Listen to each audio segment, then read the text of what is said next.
Hi, this is Rik Palieri, and welcome to another chapter in the Songwriter's Notebook. And today we're lucky to have a special guest. Came all the way from Pennsylvania, western Pennsylvania, out in coal country. And the reason that my friend Tom Breiding has come here is because I saw him at the Woody Guthrie Festival. And he had stories about miners and about unions that I knew our viewers of the Songwriter's Notebook would really enjoy. So, Tom, good to see you. Hey, great to see you, Rik. Right here on the Songwriter's Notebook. And Tom, you know, I really enjoyed a lot of your original songs and even more your knowledge of the whole coal miners union, the old songs, the history that's involved. And so what I'd like to do is let's give the viewers a little bit of a time capsule about your life and how you got involved in playing this kind of music. Well, in particular with my union songs and so forth, Rik, I acquired almost all of the knowledge that I have today as a result of researching things to write songs about. I grew up in Wheeling, West Virginia, and I had pretty much exhausted the things that I wrote about that were close to me, the mills and the rivers and the railroads and so forth. And so I found inspiration in the working people of my state. And of course, West Virginia is the miner state. And so I started, it began with a gig that I had actually at a very high-class ski resort. And I had a pretty miserable time there. I played three shows in like 48 hours. And I was sick. I had the flu. I was really ill. And it snowed. 36 hours straight it snowed. And so when I started to feel better after I finished my work at the top of the mountain, I pulled my car out of the lodge, out of the garage, out of the lodge, and that was the first time that I saw where I actually had been. And it was one of the most beautiful sights I had seen. And I was inspired to write immediately about the beauty of my home state. But I knew I wanted to write about the people. Who are these people? They're coal miners. They're not the people that are up here at this ski resort. They're the people that live down at the bottom of the mountain, the peoples that I'll drive past their homes on the way home and so forth. And by the time I got down to the bottom of the mountain, I had a verse written about a coal miner. And when I got home to continue working on the song, I just started to research. I figured, well, this character, maybe he lost his father in a mine disaster. And it began with a simple search of mine disasters in my home state of West Virginia. And from there, that process of researching it continues today. That's been probably 19, almost 20 years now that I've been kind of obsessed with this incredible history of the West Virginia coal miner and the American coal miner. Mm-hmm. You know, my grandfather from my mom's side was coal. You know, well, he was born in Donora, Pennsylvania. Oh, right. And Rachel Carson, I believe. Yeah, his father was a coal miner, a Polish coal miner. You know, he came from Poland. He worked over in the mines, and then he went back to Poland because he got black lung. Mm-hmm. And that's how my whole family kind of through chain immigration slowly came over. Yep. So when I was in Poland, I was guest of the Polish coal miners, and they brought me down into the mines. I spent a whole day down there seeing what happens in the coal mines. And it's very difficult work. And I'm sure that through your research, you talked with so many coal miners, and I think that you know, the folks probably wonder, like, what is it that drives someone to go down into the mines? What did you find when you were talking to the coal miners? Well, they're an extraordinary bunch. It was my music that brought me to the Mine Workers Union. And those are the coal miners that I know, my brothers and sisters. I'm just an honorary member I'm an honorary lifetime member because of my work that I've done for them and for their cause of health care and pensions. But they're an extraordinary bunch, and all I can say about my time that I share with the Mine Workers Union is it reminds me of being with my own family over the holidays, telling these stories, and I've never felt so comfortable with a group of people in my life. Truly salt of the earth, wonderful people, and we know, of course, how hard working they are. Everything that you look for in a good person, I guess.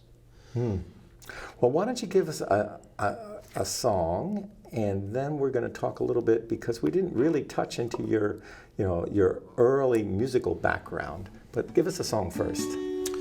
Maybe I'll do this song about a 9-year-old coal miner, because 100 years ago it wasn't uncommon for children to work in the mines alongside of their fathers, usually just to, they were paid by the tonnage. They weren't paid by the hour. But the most common job for a young boy in the mine was to work in a building they called the breaker, where the coal was broken into smaller pieces. They would work in the screen room, separating the impurities from the coal. And the interesting thing about the screen room is you'd have a few old men sitting alongside of the young boys, men that were too old to descend in the mines, men that were a lot younger than you and I are right now, 15 years younger than I am sometimes, in their early 40s. Because the industry, the work was so hard on their bodies that they were physically unable to work. So they'd send them back to work along the side of the children. And I remember thinking, if you could go back 100 years and open the door to this screen room and see one of these older men sitting alongside the boys, that you'd kind of get a snapshot of the life cycle of an American coal miner.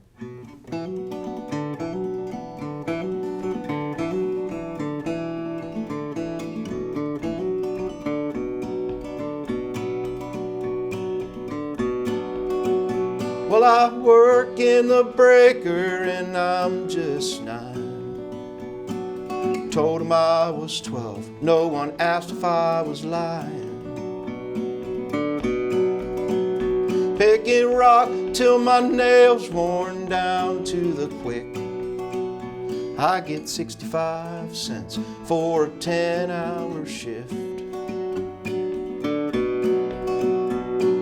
Sitting in the screen room digging for slate. It's hot when it's summer, and it's cold when it ain't. I look down from the mountain down to the tracks. Coal train crawls like a snake long and black. 2 tall spires through the low-hanging clouds. It's all I can see of my dirty coal town.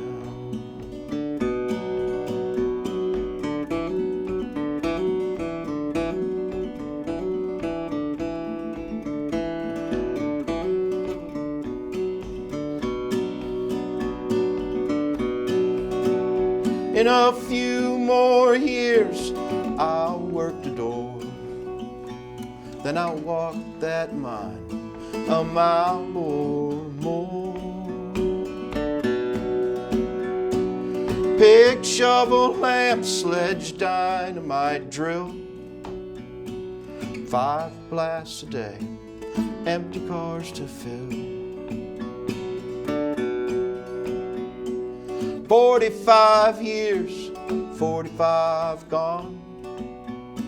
It's back to the breaker, if I live that long. And I look down from the mountain down to the tracks. Coal train crawls like a snake long and black. 2 tall spires through the low-hanging clouds.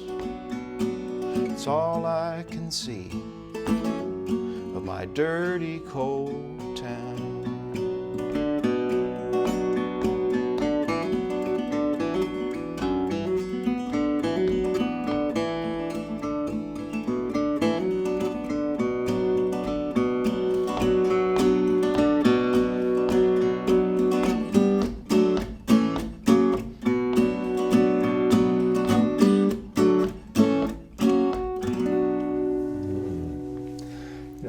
things is, having that gift as a songwriter, you're able to tell other people's stories that can't tell them. Mm-hmm. And I'm sure that some of the coal miners that you have been friends with and worked with really appreciate that.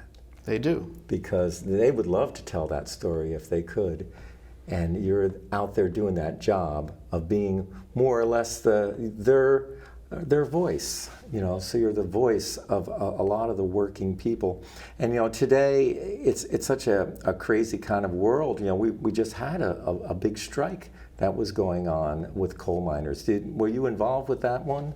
The one that was just going on recently? Well, I'm not sure about the big strike, but the miners' union has been involved in a big fight for their pensions and for their health care.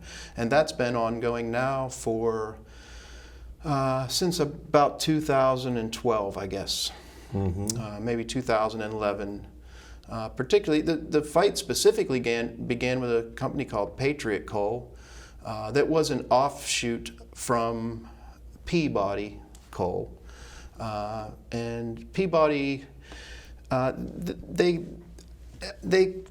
created a new coal company. They made it look as if it was a third-party buyout, but this was all done in their boardroom, behind their boardroom doors.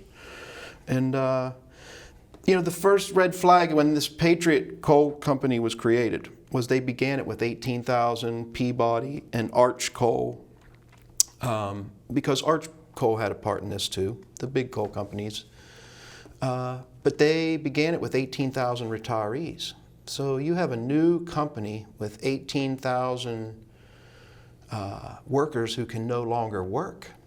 They're retired. So that's the first red flag you see. And of course, they showed a profit for about 2 or 3 years, right up until it was 2011 or 2012. When Patriot Coal did what it was designed to do, it went bankrupt. So now you have a bankrupt coal company. Nobody's responsible for paying the retirement benefits to the retirees, despite the fact those retirees didn't spend one day working for Patriot Coal. They worked for, most of them, for Peabody and a few for Arch. So that fight ended. It ended well for the miners' union and for the families of those 18,000. They have their health care today, Rik, because of the efforts of the union. Primarily in St. Louis, Missouri, grassroots standing in front of the Peabody Energy Building there on a monthly basis for more than 2 years, 2,000, 3,000 strong, petitioning them to do the right thing and to pay for their retirees their health care. And so that's how I became actually involved with the miners' union, was in that big fight. Yeah, I remember you talking about that, and we're not going to let you sing that song quite yet. Oh yeah, sure. Yeah. Just that we don't want to give it all away, Yeah. But I wanted to kind of talk a little bit about your musical influences and how you started playing this kind of music. As far as, and when did you start playing guitar? Actually, I got my first guitar I bought from a fellow that I worked with. His name was Tom White. He was a bluegrass musician. It was an electric guitar. I didn't own an acoustic guitar until I was in my mid-20s when I started writing my own music. And he, I think, acquired it from a coal miner who was on strike. And I bought this old 1972 Gretsch Rockjet that I had saved up my first few paychecks at 15 years old to buy it. And but my earliest influences were rock and roll music. But growing up when I did, the ballads were on the radio all the time. The Jim Croce's and even like Don McLean, the story songs. And those stories, they became a part of me. I was fascinated by the tales of, the Edmund Fitzgerald or whatever, and that's really, I think, that storytelling that, I think that's where that influence came from. I've always wanted to do the same, tell the stories. And so one of the stories that you told at the Woody Guthrie Festival that really intrigued me was we have this bandana that's sitting Yeah. on the table. And you want to talk a little bit about that? Well, the Red Bandana, the Battle of Blair Mountain, which happened in 1921, we're getting close to the 100-year anniversary. It happened in late August, I think, of 1921, right around Labor Day. I don't know if that was planned at the time or not, but the battle, it began as a march of Union coal miners. They marched to Mingo County, where they set out from the capital of Charleston for Mingo County. And they were 10,000 strong. And they did it because it was sparked by the assassination of a sheriff in Mingo County, a man named Sid Hatfield, who, unlike most of the sheriffs, if not all of them in West Virginia at the time, was pretty much bought and paid for by the coal companies. But when the coal companies in the town of Matewan, which is in Mingo, when they started to evict miners from their homes for going on strike, Sid stepped in and wouldn't allow it to happen in his hometown. Eventually, the Baldwin Felts Detective Agency, they were just like the strong arm of the corporations, just like the Pinkertons were to the steel barons. They assassinated Sid about a year later. And so the march originally began as a response to that assassination. And then they were met with opposition at the last obstacle into the town of Logan, which was Blair Mountain. And their Sheriff Don Chafin, a coal sheriff, he and about 3,000 of what they call themselves the Logan County Defenders, they had 3 machine guns at the top of the mountain. And they held the miners at bay for I think 3.5 days, almost 4 days, until the United States Army showed up. And those numbers, those are sketchy numbers. They number anywhere from 3,000 to 10,000 themselves. And so anyway, the battle pretty much dissipated when the United States Army showed up.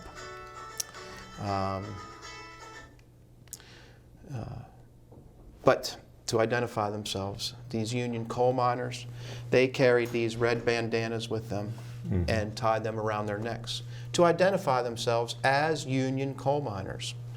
And that's kind of where we get the term redneck today. I've been told the word was around before then, and I'm certain that it was. But when these federal troops saw these poor, uneducated mountaineers with their red bandanas around their necks, it pretty much became the slur for the poor and the uneducated of Appalachia. And that's what it is today, if you will. So. Yeah, it's such an interesting story. I mean, I think that a lot of people don't realize, I think, Tom, in general, people who never went through this kind of struggle. Here we are facing some major struggles in our lives where, our ancestors had fought. My father's father was a union organizer who got blackballed, and the whole family went out on the street because of his involvement in the union. The reason people did this is because they were fighting for something bigger. They were fighting for something to try to make life better for all of us. It wasn't just, what about me? It was, especially in those early organizing days, it was, what about us? Yeah. Yeah, it's about what about us? What can we do to make our life here in the United States better? You had, of course, Big Bill Haywood out there with the Western Federation of Miners, and all the music that's connected with the miners' union, songs, from Harlan County, songs from, Aunt Molly Jackson, all of these great songs, and you are now kind of picking up that and trying to tell the story about today's miner.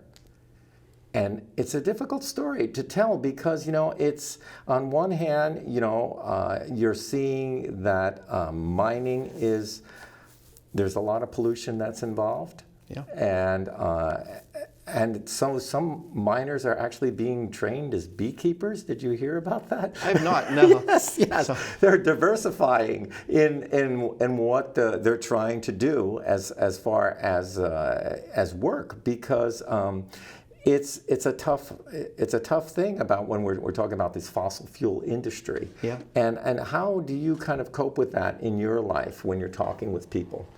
well, it's interesting. I walk a fine line. I work at the Appalachian Institute at Wheeling University, and we host students from all over the country to come and learn about the fossil fuel industries here. And where I live too, there's a huge gas boom right now.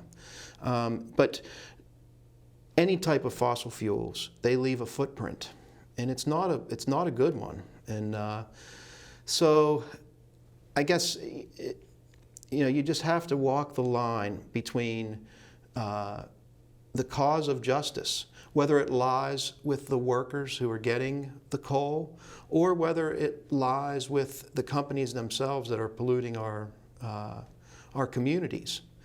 And it's not always an easy line to walk, Rick, but yeah, because no matter which side you're addressing, there will be those who are offended.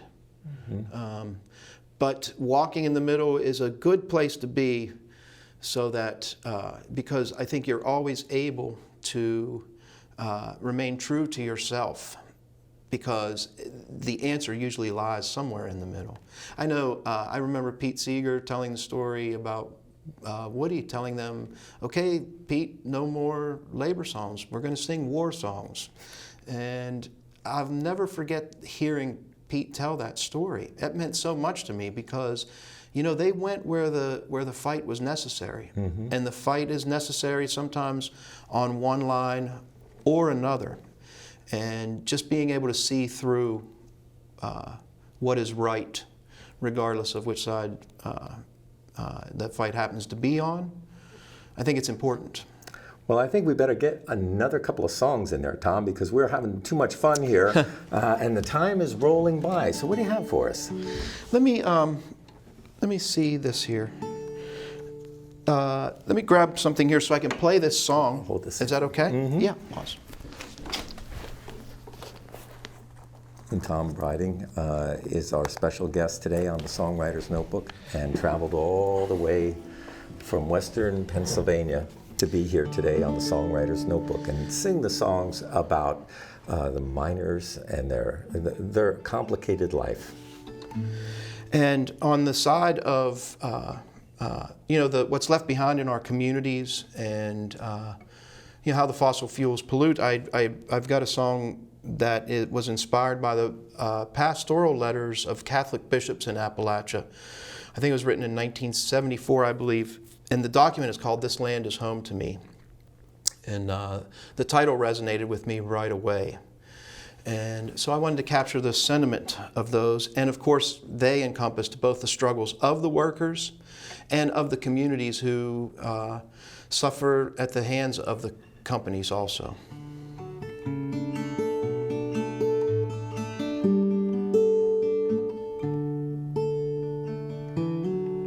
A great history is winding down in this region and in this town. The smoke is cleared and silence falls, and the buildings tumble down. And as the rivers wash the banks of time and set our sons and daughters free, as these children roam, may they not forget, this land is home to me. May its lessons be our foundation in this new age of transformation. For our fathers and mothers, they settled here to build and feed a nation. And this country of lasting freedom, nothing less, their legacy, taught me to pray, lest I forget, this land is home to me.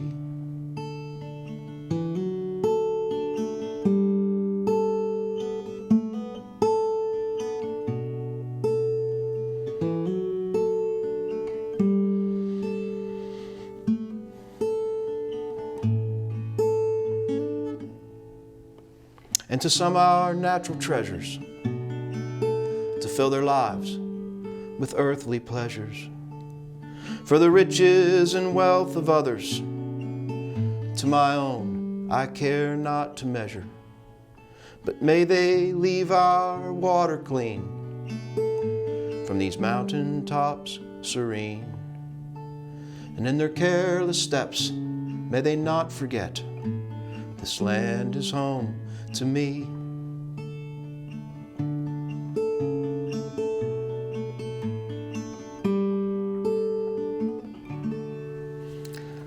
Well, you know, Tom, we don't have a lot of time left, so I want to make sure that you get in your song. Okay. All right. You know, the song that you had on the back of your T-shirt. Oh, yeah. Okay.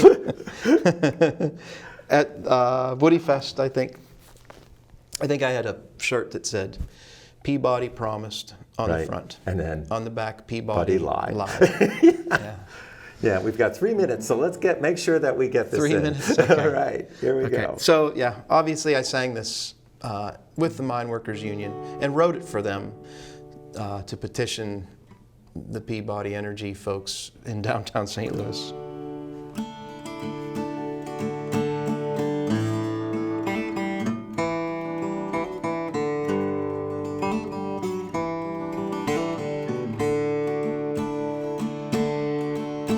Did you work in the mine since you were young and strong? Did you work for that company your whole life long? Did you give them all the best years you had to live to provide for your family on what they promised they'd give? Are you asking for something that you haven't earned? If you ain't with the union, well, buddy, you haven't learned. 'Cause years come and go, but the story's the same. A good man's forgotten, and greed is to blame. Promises made and promises broken. We'll be there where they run, and we'll be there when they hide. A promise was made, and this union has spoken. Peabody promised, Peabody lied. Peabody promised, Peabody lied. I'm here with Tom Breiding, and it's been really so wonderful to have you here, Tom. Thanks, Rick. And thanks for having me. I hope that our viewers on the Songwriter's Notebook will check out your website, which is what? TomBreiding.com. Right. Mm-hmm. And it's great to have him here. And just do that as we go out. This is Rik Palieri. See you next time on the Songwriter's Notebook.